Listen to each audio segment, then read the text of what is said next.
Hindi na nakalabas ng buhay ang dalawang batang magkapatid sa Bacolod City matapos sumiklab ang isang sunog sa kanilang bahay kaninang umaga.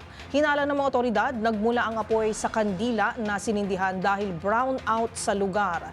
Narito ang report ni Rex Cantong. Patay ang dalawang magkapatid na mga bata sa nangyaring sunog kaninang umaga sa Proclison, Barangay 1, lungsod ng Bacolod. Kinonfirma ni Andy Brezuela, Chairman ng nasabing barangay. Lumabas ang ina na si Dolor Gutierrez matapos naiwan ang mga bata sa loob ng kanilang bahay na sina Gabriel, 8 taong gulang at Audrey, 6 years old, dahil mayroong bibilhin na pagkain at nagsindi ng kandila hinggil or dahil burn out sa kanilang lugar.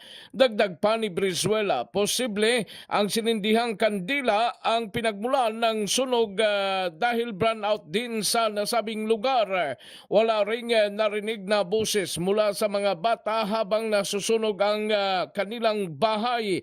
Sa ngayon, nagpapatuloy ang investigasyon ng Bureau of Fire Protection sa lungsod ng Bacolod sa nangyaring insidente. Para sa MBC TV Network News, ito si RH46 Rex Cantong para sa DZRH, una sa Pilipinas, una sa Pilipino.